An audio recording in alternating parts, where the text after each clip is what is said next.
Hi, I'm Madison Blake, and my family always found new ways to make me feel small. I was the one they laughed at, the one they shoved aside. But the night they told me to sleep in the garage, they crossed a line, and they had no idea the deed, in my name, would soon make them choke on their cruelty. Before we dive into this, please like this video, subscribe to my channel, and tell me in the comments where are you watching from. The drive to my parents' estate was always the hardest part of the holidays. The long, winding road was lined with ancient oak trees that looked beautiful but felt like judging elders. Every year, I told myself it would be different. Every year, I was wrong. This time, I was running late.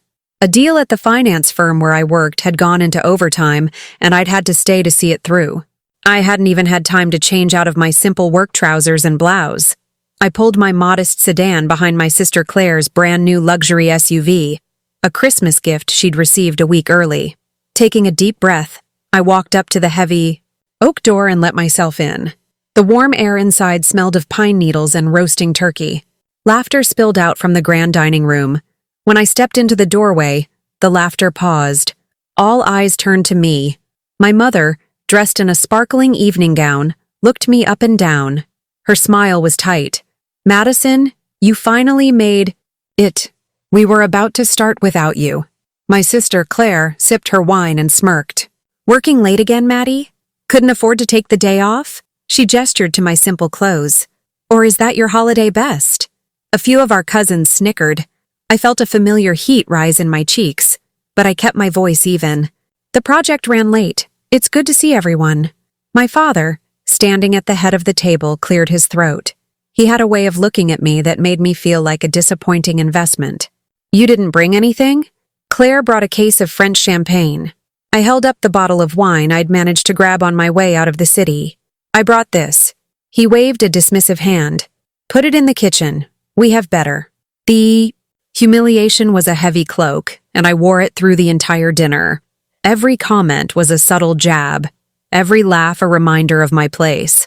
I was the boring one, the plain one, the one who worked a dull job while Claire lived a glamorous life funded by our parents. After the meal, as people started moving toward the living room for dessert, I approached my mother. "Mom, I'm exhausted." "Which room am I in?" She avoided my eyes, fussing with a centerpiece on a side table. "Well, that's the thing, dear. With your cousins staying over, all the guest rooms are full." My father overheard and walked over, a smug look on his face. He put a heavy hand on my shoulder. "The house is full. You can take the garage." He said it loudly enough for everyone to hear. A wave of laughter filled the room. It wasn't gentle teasing. It was sharp and cruel. My own father had just told me I belonged with the cars and the forgotten junk. Claire's laugh was the loudest of all. No one defended me. No one said a word. They just watched as my father pointed toward the back of the house, his smirk unwavering. I stood there for a moment, frozen. Then, without a word, I turned and walked toward the garage. My family's story was one of two daughters. One was a princess, and the other was a ghost. Claire was the princess. From the moment she was born, she was showered with everything she could ever want. Pink dresses, ballet lessons, a pony for her 10th birthday. When she turned 16, a new convertible was waiting in the driveway with a giant red bow on it. I got a bus pass. Our parents called it being practical. "Madison is the responsible one," my father would say. "She understands the value of money." What he meant was that I was expected to earn my own way, while Claire was expected to be beautiful and charming. In college, it was the same story. They paid for Claire's art history degree at a private university, along with her sorority dues and her spring break trips to Europe. I went to a state school and worked 2 jobs to pay my tuition for a degree in finance. I remember calling home one night, stressed about an upcoming exam and my dwindling bank account. My mother listened for a minute before sighing. "Well, dear, Claire just sent us the most beautiful postcard from Italy. She's having a wonderful time." The message was clear. My struggles were an inconvenience, but Claire's adventures were a source of pride. Family dinners were the worst. My achievements were dismissed while Claire's were celebrated. When I landed my first internship at a major financial firm, my father nodded and said, "Good, steady work. It'll pay the bills." A week later, When Claire sold a single painting at a local art fair for $50, they threw a party for her. "Our brilliant artist," my mother cooed, hanging the painting in the most prominent spot in the living room. They mocked my ambition, calling it boring. They made fun of my simple clothes, which I bought myself. They treated me like I was a stranger, a distant cousin they were forced to tolerate. For years, I tried to earn their approval. I got perfect grades. I built a successful career. I never asked for a dime, but nothing worked. To them, I would always be less than Claire. I was just the ghost in the family portrait. The door to the garage clicked shut behind me, blocking out the sound of their laughter, but not the sting of their words. The air was cold and smelled of gasoline and damp concrete. A single bare light bulb hung from the ceiling, casting long, distorted shadows. In the corner, next to some old boxes and a lawnmower, was a dusty cot. A thin, scratchy blanket was folded on top. This was where they thought I belonged. I sank down onto the cot, the cold, metal frame creaking under my weight. I didn't cry right away. I just sat there, wrapped in a numbness that was colder than the garage itself.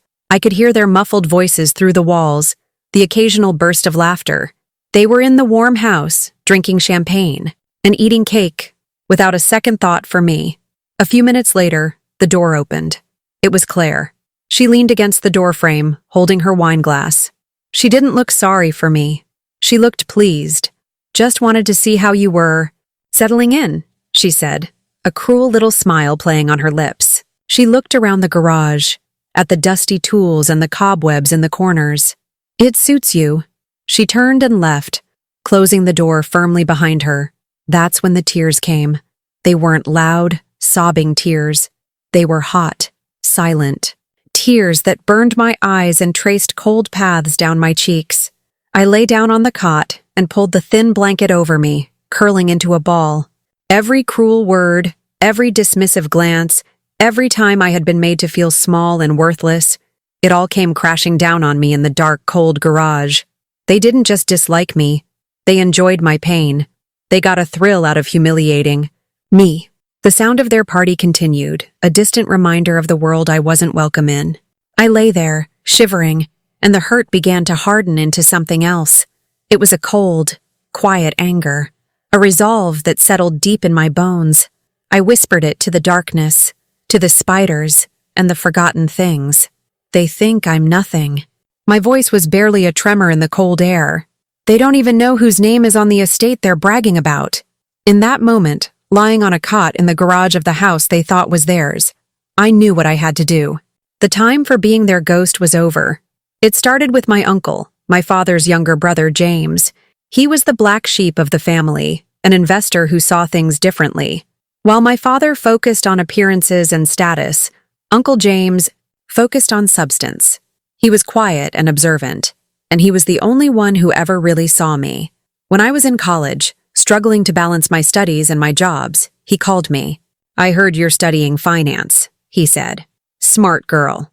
Your father doesn't understand it, but that's where the real power is." We started talking regularly.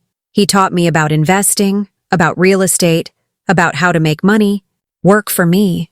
He saw the ambition my parents mocked and he nurtured it. "Don't ever let them make you feel small, Madison," he told me once. "Your mind is your greatest asset." When he passed away 2 years ago, it was a quiet affair. My parents were more concerned with how the inheritance would be divided. They assumed everything would go to my father. They didn't bother to read the fine print. But I did. Uncle James had been shrewder than any of them knew. Over the years, he had acquired controlling shares in the family holding company, the legal entity that owned all the family assets, including the prized estate I was currently sleeping in the garage of, and he left it all to me. The documents were clear. The transfer was legal and binding. I, Madison Blake, was the majority shareholder. I owned the estate. I owned everything. I kept it a secret. It wasn't a trick or a game. A part of me hoped I would never have to use it. I thought that if I became successful on my own terms, they would finally respect me. I believed, foolishly, that their love wasn't something that had to be forced. I wanted them to see me, not my assets. So I let them continue living in the house, managing the grounds, throwing their lavish parties. I let them believe they were in control.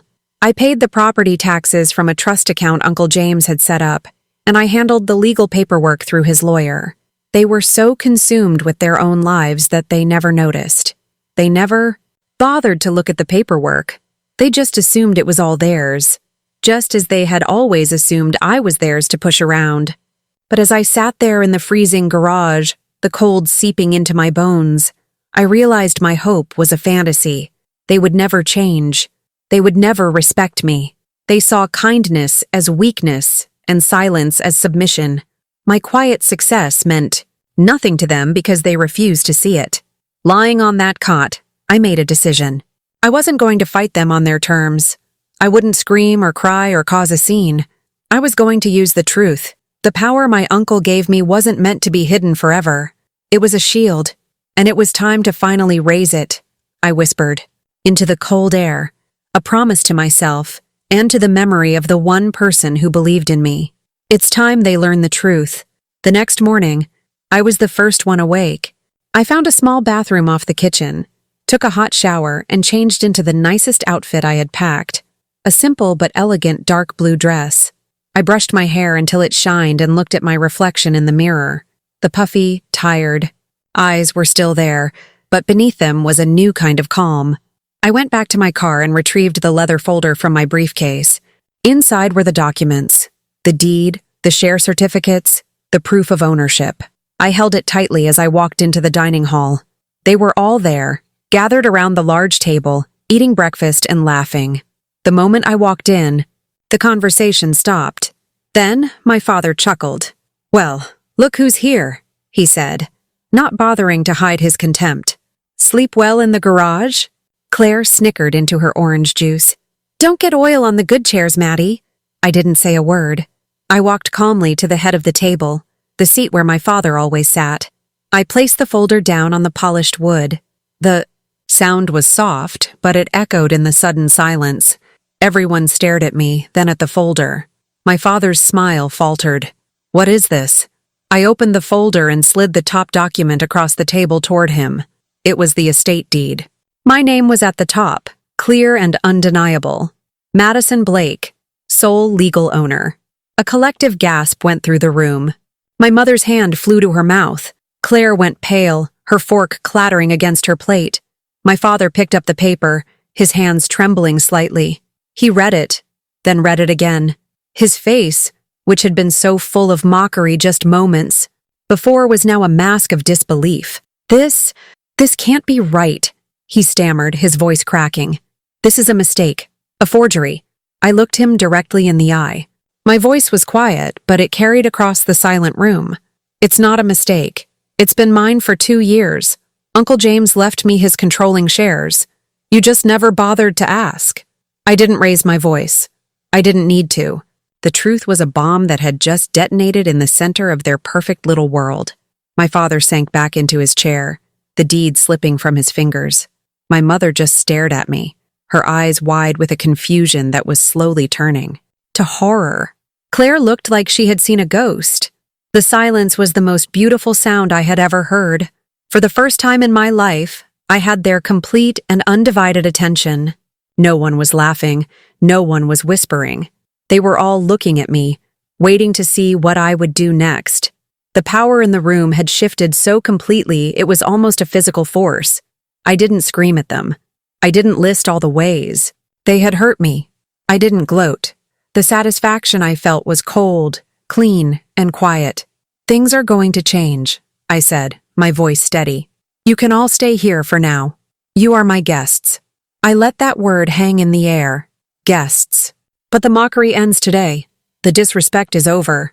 You will treat me as the owner of this house, because that is what I am. My father opened his mouth to protest, but no words came out. What could he say? The proof was right there on the table. He had been living in my house, spending my money, all while treating me like dirt. The arrogance had been stripped away, leaving behind a pathetic, bewildered old man. My mother started to cry softly. "Madison, we didn't know." "No," I replied, my voice softening just a fraction. "You didn't. But would it have mattered? That question hung in the room, unanswered, because we all knew the answer. Silence fell at the table. It was a heavy, suffocating silence, born not of humiliation but of consequence. For the first time, they were the ones who were small. They were the ones who were powerless. And I was the one in control. That night, I didn't sleep in the garage. I chose the master bedroom, the largest room in the house, with a balcony overlooking the sprawling gardens. I walked through the halls of my home, not as an outcast, but as its owner. The portraits on the walls no longer seemed to judge me. The grand staircase no longer felt intimidating. It all just felt mine. As I stood on the balcony, looking out at the moonlit estate, a sense of quiet triumph washed over me. It wasn't the loud, explosive victory I might have dreamed of as a child. It was better. It was a deep, peaceful certainty in my own worth. They hadn't given it to me. I had earned it. I had claimed it. I whispered to the night sky, a final thought before closing the door on my past. They sent me to the cold, but this home was mine all along. If you've ever been mocked, remember, sometimes the strongest revenge is quiet truth. Drop a comment, hit like, and subscribe for more stories of poetic justice.